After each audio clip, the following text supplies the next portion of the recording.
Olá, aqui é a doutora Patrícia Campos Ferraz e esse é o podcast Nutrição, Exercício e Saúde, que é uma realização da Clínica Move. E hoje nós recebemos aqui com muita alegria a doutora Andréa Dell'Aquila. Muito obrigada por ter vindo, doutora Andréa. Eu que fico muito feliz de estar aqui contigo. Obrigada pelo Nós convite. estamos muito honrados com a sua presença.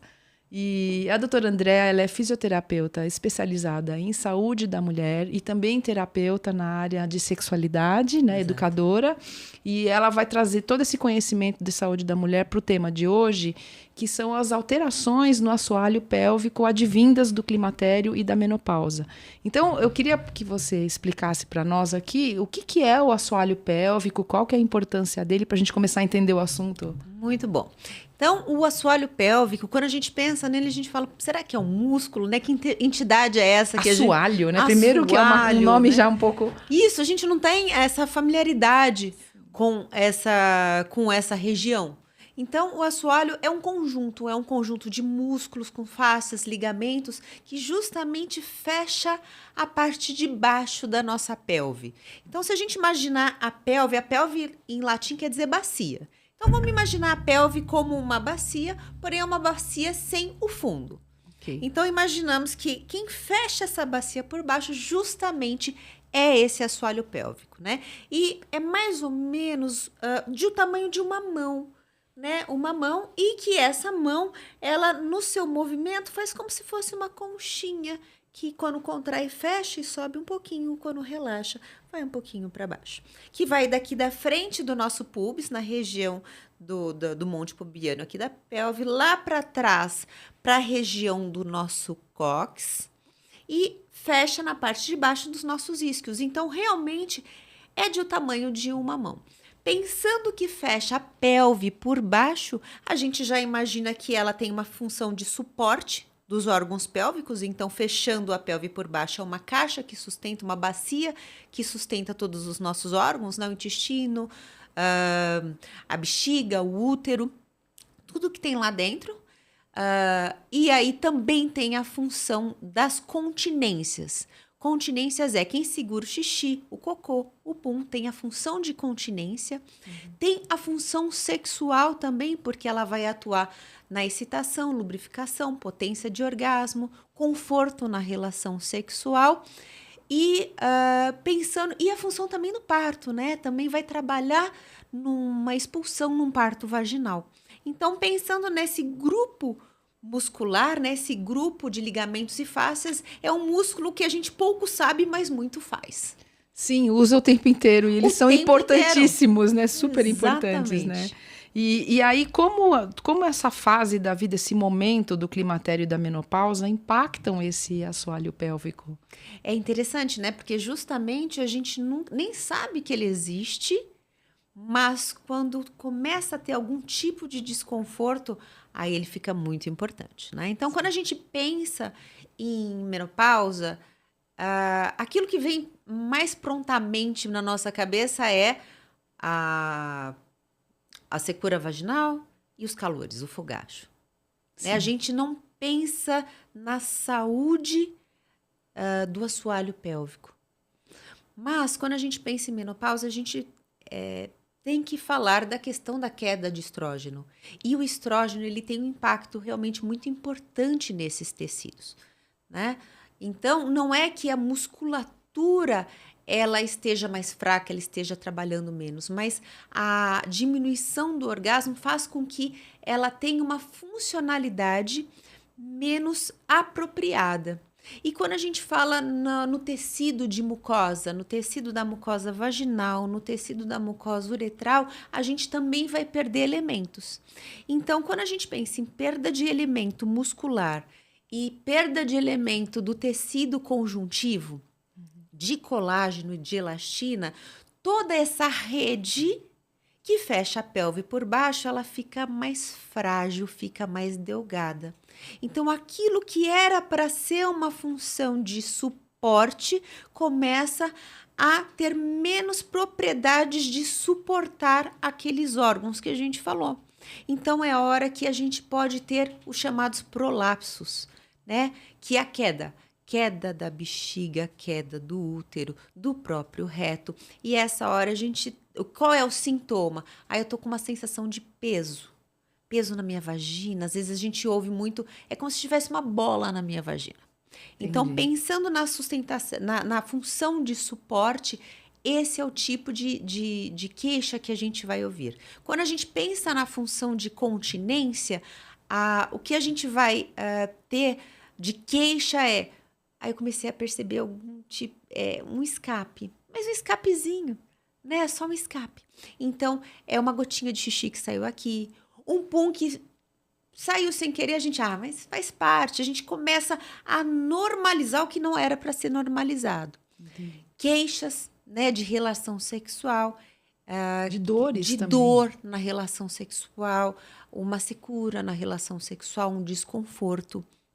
Então, esses são os primeiros sintomas que a gente começa a ter como que aparecem na fase do climatério e eles pioram pós-menopausa.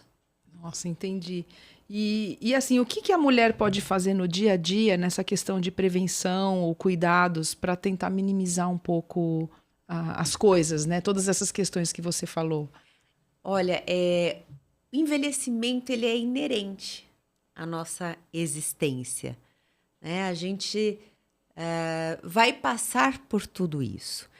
E o ideal seria a gente passar por tudo isso de uma forma que o impacto ele não seja sentido como uma deficiência, né? Então, o que a gente pode fazer? Primeira coisa é justamente ter muita atenção à nossa qualidade de vida. Porque se nós se a gente se prender àquilo que seria o básico, só que o básico é o que dá um maior trabalho, né, Patrícia? Então, o que a gente tem que prestar atenção na nossa qualidade de vida?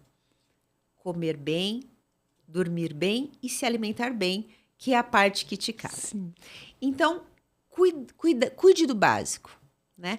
Cuidou do básico, ou seja, você tem um suporte orgânico para o seu corpo funcionar bem, né? Você está comendo bem, você está dormindo bem, está fazendo atividade física legal e está gerenciando o seu estresse, porque não existe não ter estresse. É verdade. Existe gerenciamento de estresse. Verdade. Ok, então a gente criou ali um terreno fértil para que a gente fique bem.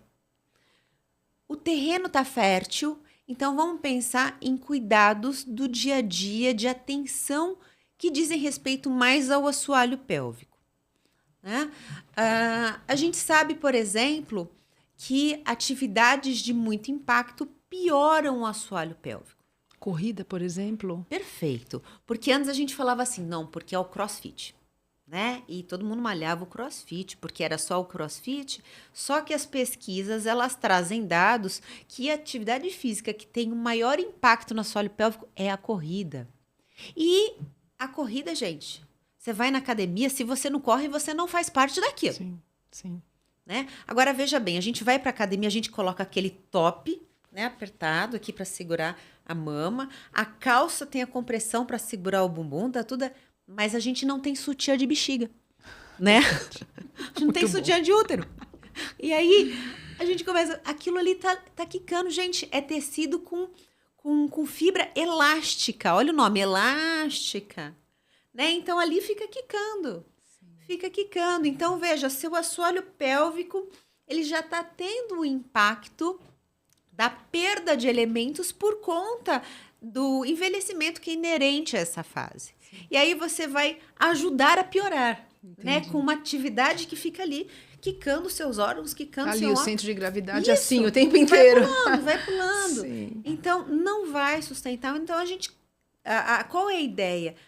Nós termos escolhas melhores, né? Puxa, tem perda de elemento muscular? Então, vamos começar a escolher atividades que consigam manter e ganhar novamente de volta esses elementos musculares, né? Então, são pequenos detalhes ali do dia a dia. O que a gente pode fazer por isso? E ficar atenta aos sinais, né? Puxa vida, eu nunca tive uma sensação de desconforto no sentido de uma secura vaginal, né? Então, olha, esse é um sinal que o tecido começa a ficar mais frágil, essa mucosa começa a ficar mais ressecada. Ok, a gente tem planos de ação para isso, né? Tem os hidratantes internos, os hidratantes externos. A gente protege a região. Tem como exercitar de forma correta, coerente e indicada essa musculatura. Então, a percepção que os sintomas, a gente tem que dar atenção para esses sintomas. Uma regra de ouro, uma gota nunca é normal. Por quê, Patrícia? A vida inteira a mulher usou o absorvente para a menstruação. E, de certa forma, a gente normaliza. O absorvente que retia a menstruação começa a reter uma gotinha de xixi. Então, nós mulheres normalizamos o que não é normal. Uma gota nunca é normal. Se você perdeu uma gota de xixi, procure ajuda. Uma gota. Porque é muito mais fácil. Nosso índice de sucesso no tratamento é muito maior quando a queixa é uma gota. Quando a queixa é, por exemplo, comecei a sentir uma certa urgência, uma sensação, a gente chama de urgência urinária. Ter que sair correndo para o banheiro. Ou se não, um outro sintoma, Patrícia, que é a noctúria, que é aquele xixi que acontece no meio da noite. Eu só levanto uma vez. Não. Isso hoje, é muito comum, essa é uma queixa muito comum. E hoje as sociedades, né, de uroginecologia... Inclusive nos homens. Inclusive nos homens. Não é normal acordar para fazer xixi no período de sono. Nós temos um hormônio que protege o nosso período de sono. Então, se está acontecendo esse despertar para fazer xixi, veja lá, acordei para fazer xixi. É diferente de acordei, perdi o sono e acabei fazendo xixi. São sintomas diferentes. Então, o xixi te acordou? Isso é noctúria. E isso não é nem um xixi por noite. É normal. Eu acho muito legal você estar falando isso, porque até para os homens isso é importante. Né? Exatamente. Porque é uma queixa dos homens de meia idade que eu escuto com muita frequência no consultório. Então, às vezes a gente até associa erradamente a fisioterapia do assoalho pélvico como uma preocupação predominantemente feminina, mas ela não é, né? Absolutamente não. A gente está falando de mulher aqui, mas... Isso, absolutamente vamos fazer não. O paralelo um adendo para os aqui, homens, né? Aliás, a fisioterapia pélvica, né, do assoalho pélvico, contempla muito bem a saúde masculina. Né? A gente tem que pensar nesse sintoma sobre volume prostático. Sim. Como que está a questão do volume prostático, e a gente tem que... Isso nós trabalhamos sempre em paralelo com o urologista, né? Urologistas e fisioterapeutas pélvicos são muito parceiros, né? Fisioterapeutas aí da saúde do homem são muito parceiros, até porque muitas vezes acaba migrando para procedimentos de remoção da próstata, quando tem já o câncer de próstata propriamente dito, ou de diminuição do volume da próstata. E muitas vezes isso requer uma reabilitação do assoalho pélvico. Isso existe, esse tratamento existe, e ele é extremamente funcional. Nós temos um tempo de janela de oportunidade para que esse tratamento tenha maior sucesso. Sim. Então, existe, está entre nós e a gente tem muita melhora. E a mudança de hábitos também. Né? Então, o que a gente tem que fazer? Ficar muito ligeiro, muito atento aos sinais. Então, é a gotinha do xixi, é o xixi na madrugada, é a urgência urinária, é, de repente, aquele pum que eu não consigo segurar que antes... Imagina, é uma coisa da idade. Não é. Não tem que normalizar. Não tem que... Uma dor diferente, um desconforto sexual. As duas frases, né? São mantras. São mantras da saúde pélvica. Okay. Uma gota nunca é normal. E dor nunca é normal. Nunca. Mas é só quando a gente começa. Não. Mas é só um pouquinho e depois passa. Não também. Mas eu aguento. É assim. Não também. Não também. Então, tudo isso é tratável. Né? Tudo isso é tratável. Tudo isso é tratável. E aí, continuando aqui com o nosso roteiro, quando procurar ajuda profissional e como funciona a fisioterapia pélvica, se você puder explicar brevemente para quem nunca se submeteu ou não conhece. Perfeito.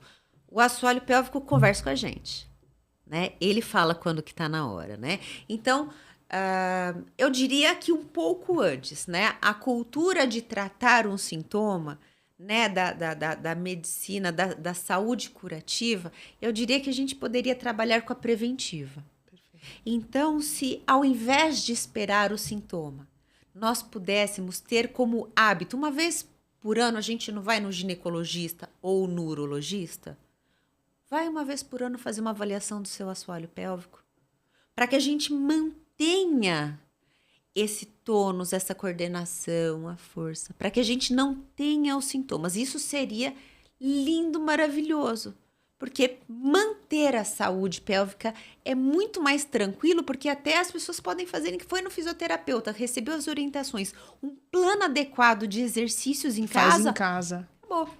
Aguenta mais 6 meses, 1 ano. Perfeito, talvez. Vamos que vamos que vamos. Isso daí vai mudando a característica do exercício, do treino. A gente fala em treinamento da musculatura do assoalho pélvico. Mas eu tô achando maravilhoso isso, porque é algo que a gente tem que treinar como se fosse outro treinamento. músculo. A gente não vai na academia, a gente não treina tudo. Sim. O assoalho pélvico também tem que ser treinável e é uma musculatura que, por nunca ter sido, a gente começa realmente do zero. Né? Muitas vezes a gente aprende em consultório como isso acontece. Mas se o plano maravilhoso da prevenção não ocorreu, né, até por uma ausência da cultura que nós ainda temos em relação a isso, assoalho pélvico falou com você, perdeu uma gotinha de xixi, não está conseguindo segurar um ponto, está com urgência urinária, pequeno esforço, tossiu, espirrou, perdeu o xixi, começou a ter desconforto na relação, dificuldade de sensibilidade, ou seja, parece que quando eu vou transar, eu já não sinto a mesma sensibilidade, a minha excitação está diferente, minha lubrificação está diferente. Meu orgasmo não tem a mesma potência. É um sintoma para a gente observar.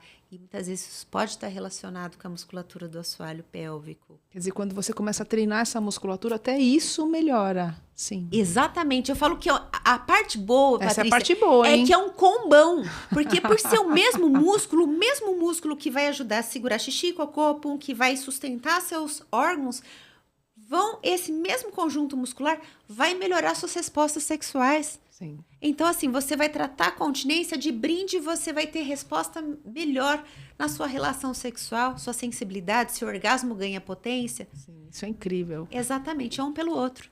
A fisioterapia é isso, né? É um processo de educação. A gente traz luz, talvez para um lugar que a gente nunca tenha ouvido falar antes, né? É um processo de educação para essa região do corpo que a gente nem lembra que ela existe.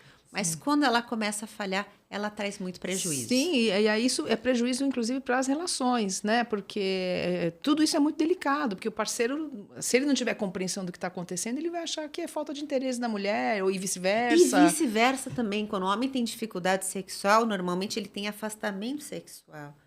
Né? E a gente não tem ainda esse lugar de conforto de conversar com isso.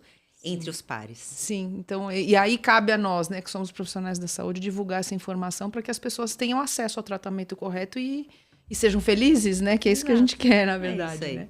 Então, nós estamos aqui terminando já o tempo, né, já deu para esse episódio.